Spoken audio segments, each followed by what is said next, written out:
तो आपने कहा कि देश में बेटी बचाओ बेटी पढ़ाओ, सबका साथ सबका विकास, सबका विश्वास भी लगा दिए, लेकिन न विकास है न विश्वास है। तो सिर्फ बात ही बात है। आज धर्म को फेंक दिया गया है राजनीति में, उससे हुआ क्या है, हमारे देश की संवेदना को तार-तार कर दिया गया है, हमारे देश की एकता को तार-तार कर दिया गया है। जब मीडिया आपके हाथ में, पूरा का पूरा देश का जो चैनल है वो आपके हाथ में, यूट्यूब का जो मतलब डाटा का जो कमांड करते हैं वो आपके हाथ में, फिर आपको कौन बदनाम और कैसे बदनाम कर सकता है। और वही बात किसी के साथ कुछ बुरा कुछ अच्छा होता है तो उसके लिए सरकार है ना, उसके लिए कानून है ना, उसके लिए हमारे देश में संविधान है। इस तरह का जो माहौल क्रिएट किया जा रहा है ना कि हम खतरे में हैं, तुम खतरे में, इसलिए किया जा रहा है क्योंकि नफरत का बीज बोया जा रहा है और यही नफरत इस देश को जला डालेगा। अगर मोदी सरकार चाहती है और उनकी पूरी सत्ता में जो बैठे कैबिनेट मंत्री चाहते तो देश का काया पलट हो जाता। सच में जो उनका नारा है अगर वो इम्प्लीमेंट हो जाता तो बहुत बड़ी बात हो जाती है। बीजेपी को हटाना पड़ेगा क्योंकि ये संवैधानिक मूल्यों पर हमला कर रहे हैं, ये हमारे हक और अधिकार पर हमला कर रहे हैं। उन्हें शर्म नहीं आती ये बात बोलते हुए, उन्हें शर्म आनी चाहिए। जो एक तरफ ये बोलते हैं कि देश में लड़कियां सुरक्षित हैं, कहीं भी कुछ भी कहीं भी जा सकती हैं, आ सकती है, कुछ भी पहन सकती है, कुछ भी खा सकती है, ये अधिकार तो हमें संविधान भी देता है। जिसका जितना मुंह जब्बर होता है उतना उसका बात चलता है, तो जिसका जितना जोर से चीजों को बोला जाता है, क्योंकि मीडिया को उन्होंने कब्जा किया हुआ है, वो किसी और की बात सुनने नहीं देते लोगों को, ना ही किसी को बोलने देते। अगर कार से मोदी जी घूमते हैं तो कार से आम जनता भी घूमे। हिंदुत्व जो है वो हमेशा से प्यार और भाईचारा की बात करता है,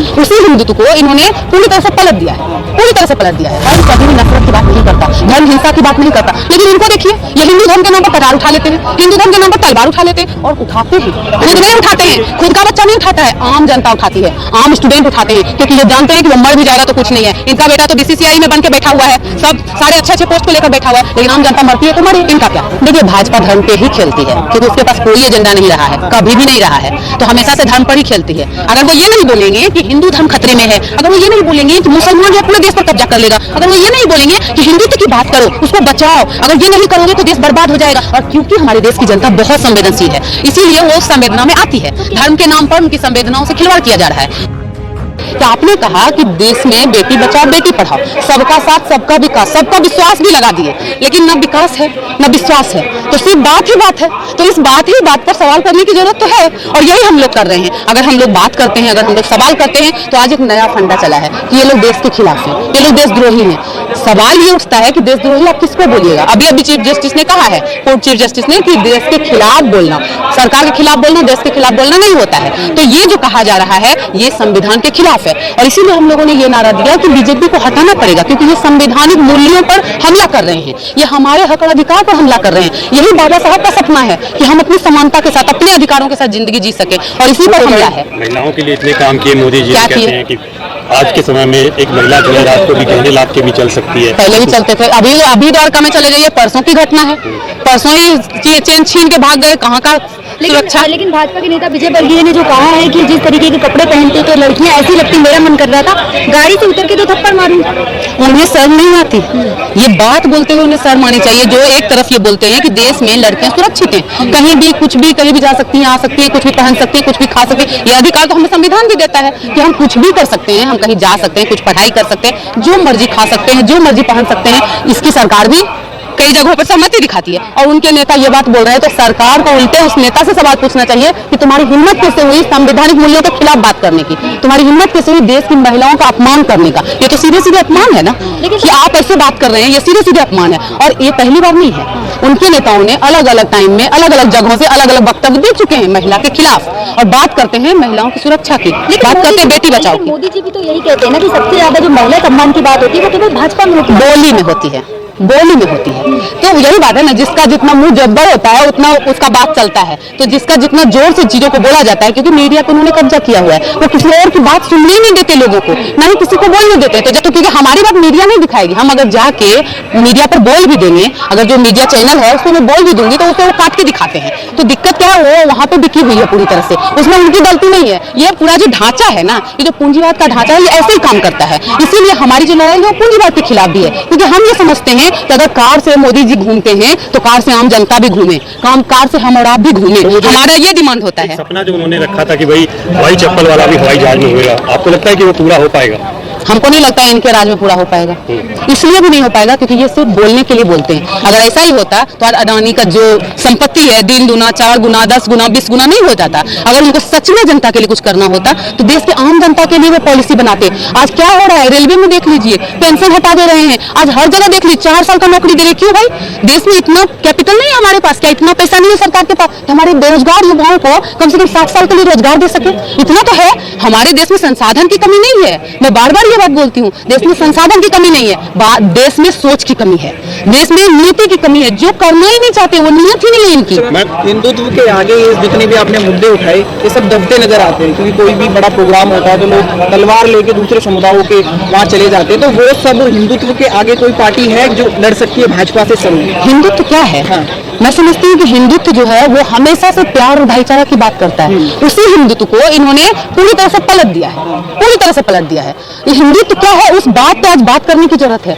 जिस शिवाजी का नाम ये लोग लेते हैं, उस शिवाजी, उस साहू जी महाराज, उस शिवाजी महाराज हमेशा से धर्मनिरपेक्षता की बात किए। उन्हें भी आज ये हिंदू महाराज, हिंदू महाराज के नाम पर पूरी तरह से चारों तरफ फैला रहे हैं। लेकिन सच क्या है वो जानने की जरूरत है। हिंदुत्व को दिखाया जाता है, एक्चुअली में हिंदुत्व वो नहीं है। हिंदुत्व की जो बात होती है वो भाईचारा की बात, प्यार की बात। हिंदू धर्म की बात करिए ना, धर्म कभी भी नफरत की बात नहीं करता, धर्म हिंसा की बात नहीं करता। लेकिन इनको देखिए, ये हिंदू धर्म के नाम पर कटार उठा लेते हैं, हिंदू धर्म के नाम पर तलवार उठा लेते हैं। और उठाते हैं, खुद नहीं उठाते हैं, खुद का बच्चा नहीं उठाता है, आम जनता उठाती है, आम स्टूडेंट उठाते हैं, क्योंकि ये जानते हैं कि वो मर भी जाएगा तो कुछ नहीं है। इनका बेटा तो बीसीसीआई में बन के बैठा हुआ है, सब सारे अच्छे पोस्ट को लेकर बैठा हुआ है, लेकिन आम जनता मरती है तो मरे, इनका क्या? वो कहते हैं खतरे में हिंदू के ऊपर आज संकट है। वो तो बोलना पड़ेगा ना, क्योंकि वो संवेदना से खेलना होता है। इसको हम लोग एक बात बोलते हैं कि हिंदू संवेदना से खेलते हैं, और ये बहुत अच्छी तरीके से खेलते हैं, क्योंकि जानते हैं कि देश के लोग संवेदनशील हैं। और यही दुर्भाग्य है इस देश की राजनीति की, आज की राजनीति की, कि हमारे देश में संवेदना से राजनीतिक जो दल है वो खेलने लगी है। यही पहले नहीं होता था। हम लोग धर्म को अलग और राजनीति को अलग तरीके से देखते थे। आज धर्म को घुसेड़ दिया गया है राजनीति में। उससे हुआ क्या है, हमारे देश की संवेदना को तार तार कर दिया गया है, हमारे देश की एकता को तार तार कर दिया गया है। ना ही हमारे देश में एकता बचेगी, न समानता बचेगी, न संवैधानिक मूल्य बचेगा। तो आप बताइए कि हाँ लड़ने की जरूरत है कि नहीं, ये बोलने की जरूरत है कि नहीं कि मोदी हटाओ, बीजेपी बचाओ, बीजेपी हटाओ, देश बचाओ, यही हमारा नारा है। आपको नहीं लगता हिंदू खतरे में है? बिल्कुल नहीं लगता, हमारे देश में कोई खतरे में नहीं है, मैं समझती हूँ। इसीलिए क्योंकि खतरा में कौन होता है?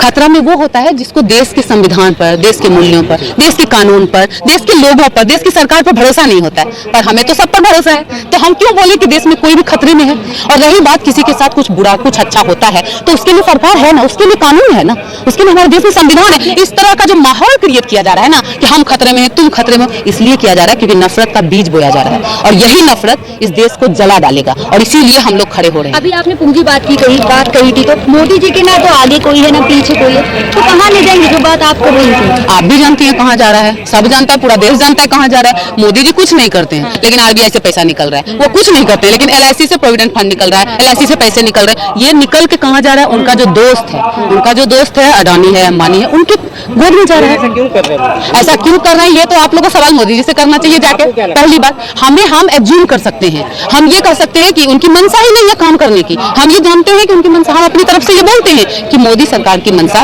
लोग कहते हैं मोदी जी का कोई नहीं है, परिवार नहीं है, घर नहीं है, बच्चा नहीं है, कुछ नहीं है, फिर भी वो किसके लिए कर रहे हैं? तो मैं बोलती हूँ कि वो अपने दोस्तों के लिए कर रहे हैं, और अगर वो अपने दोस्तों के लिए कर रहे हैं तो ये देश के लिए बहुत विडंबनापूर्ण बात है, और ये देखा जा रहा है। ये सिर्फ कहने की बात नहीं है, देखा भी जा रहा है। अगर मोदी सरकार चाहती, अगर उनकी पूरी सत्ता में जो बैठे कैबिनेट मंत्री चाहते, तो आज देश का काया पलट हो जाता। सच में जो उनका नारा है अगर वो इम्प्लीमेंट हो जाता तो बहुत बड़ी बात हो जाती, लेकिन उनको करना नहीं। मोदी जी ने कहा कि आप कैसे लोग मेरी सुपारी ले रखी है जो मुझे बदनाम कर रहे हैं, मैं काम कर रहा हूँ, मैं काम करने नहीं देते। सुपारी कौन लेता है?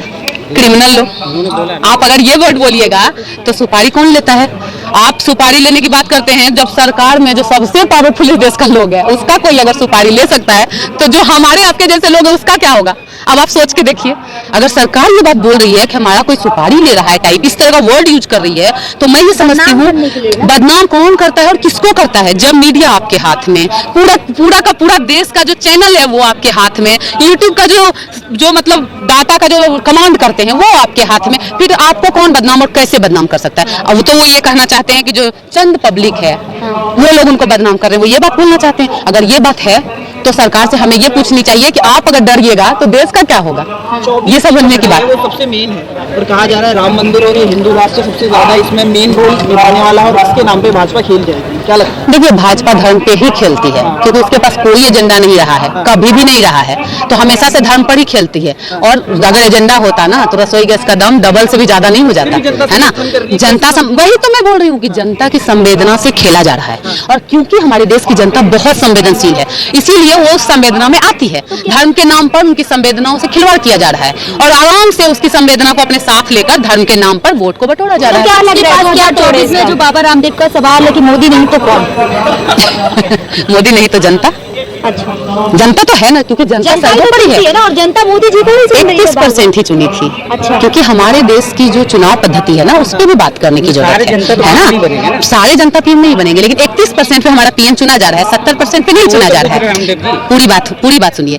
तो अगर 70% पर नहीं बन रहा है तो इसका मतलब ये है, देश के लोकतंत्र को समझिए, इसका मतलब ये है कि 70% जनता अभी भी विपक्ष में है। तो कहते हैं 140 करोड़ का आशीर्वाद उनके साथ में। वो तो बोलेंगे ना, क्योंकि सरकार तो वो सबके है, हमारे आपके भी है, तो ये तो यही बात बोलेंगे ना।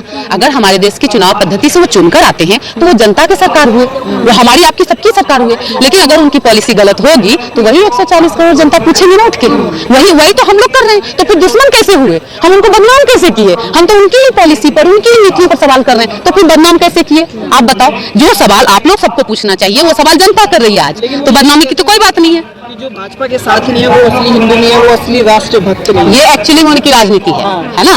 क्योंकि अगर वो इस तरह की राजनीति नहीं करेंगे तो उनकी असली राजनीति बाहर आ जाएगी। अगर वो ये नहीं बोलेंगे कि हिंदू धर्म खतरे में है, अगर वो ये नहीं बोलेंगे कि मुसलमान जो है पूरे देश पर कब्जा कर लेगा, अगर वो ये नहीं बोलेंगे कि हिंदुत्व की बात करो, उसको बचाओ, अगर ये नहीं करोगे तो देश बर्बाद हो जाएगा, ऐसा नहीं करेंगे तो आप और हम क्या पूछेंगे कि गैस का दाम क्यों बढ़ा दिए, एजुकेशन पॉलिसी पर ऐसा क्यों लेके आए जिससे एजुकेशन ही खत्म हो जाएगा, आप फेलोशिप क्यों बंद कर दिए, आप स्कूल क्यों बंद कर रहे हैं, 13,000 स्कूल बंद कर दिया गया है। तो पूछिएगा ना सवाल, ये सवाल आप नहीं पूछिए, आप और हम ना पूछें, इसके लिए हिंदुत्व की बात होती है। इसका तोड़ क्या नजर आता है? तोड़ ये नजर आता है कि आप देश में अलग अलग लोगों तक पहुंचिए। हमारी कोशिश ये है कि हम लोगों तक पहुंचे, हम कोशिश कर रहे हैं, हम तैयारी में हैं, हम ये दावा नहीं कर रहे हैं कि हम उनको हटाएंगे, क्योंकि देश के लोगों की संवेदना पर्सनल है, उनकी अपनी संवेदना होती है, और वो अपनी संवेदना और अपनी मानसिकता और अपनी सोच की वजह से वोट करते हैं। तो हम किसी पर फोर्स नहीं कर सकते, हम जागरूक कर सकते हैं लोगों को, हम उनके पास जा सकते हैं, हम बता सकते हैं कि हालात ये है देश के, क्या करेंगे वो बेहतर समझेंगे देश के लोग। 5 किलो राशन दे देंगे लोग कहेंगे सही। क्योंकि देश में देखिए, दो बात समझिए, सरकार ने क्या किया, सरकार पढ़ाई रोजगार सभी चीजों से हटा के लोगों को पेट के सवाल पर लाके खड़ा कर दिया है। जब सरकार अच्छे से जानती है, मोदी सरकार, कि अगर आप पेट से वो हो जाओगे ना, अगर आपने पेट का सवाल ही हल नहीं किया तो आप कोई सवाल नहीं कर पाओगे, तो आपको क्या करेगी, ना रोजगार देगी ना कुछ और करेगी, तो आप 5,000 के रोजगार के लिए ये लेके कहीं और भटकते फिरोगे। ये हमारी सच्चाई है, ये हमारे और आपकी सच्चाई है, जिसे आप समझिए। तो उन्होंने क्या किया, पेट के सवाल पे रोक दिया, और उसके बाद 5 किलो अनाज दे दिया। 5 किलो अनाज दे दिया तो लोगों को लगा रहे खाने के लिए अनाज तो दे रहे हैं ना, अब अनाज दे रहे हैं तो बाकी सवाल गौण हो जाता है। और ये सच भी है, जब आपके पेट की बात आएगी तो कुछ और नहीं सूझेगा। तो सवाल ये हम लोग करते हैं कि पेट का सवाल आया क्यों। हमारे देश में शिक्षा, रोजगार, खाना, आवास फ्री होनी चाहिए, फ्री होनी चाहिए सभी देश को, ये हमारा अधिकार है, संवैधानिक अधिकार है कि हमें ये चीज फ्री मिलनी चाहिए। और आज हम इसके लिए लड़ रहे हैं, अब 5 किलो अनाज दे रहे हैं और हम खुश हो जा रहे हैं। तो ऐसी जो स्थिति है ना, इसे पैदा किया गया है, हम लोग इसीलिए लोगों तक जा रहे हैं, इसीलिए लोगों को बता रहे हैं कि ये क्यों पैदा किया गया है, इसको समझिए। और अगर इसको पैदा किया गया है तो ये दुर्भाग्यपूर्ण है इस देश के लिए कि जो हमारा अधिकार है वो हमें भीख में दिया जा रहा है। तो ये रोकने की जरूरत है, और हम अपनी बात लेकर जनता तक जा रहे हैं, और उम्मीद करते हैं कि लोग इस सच को समझेंगे और हमारी बातों को समझकर अपने आगे का फैसला करेंगे।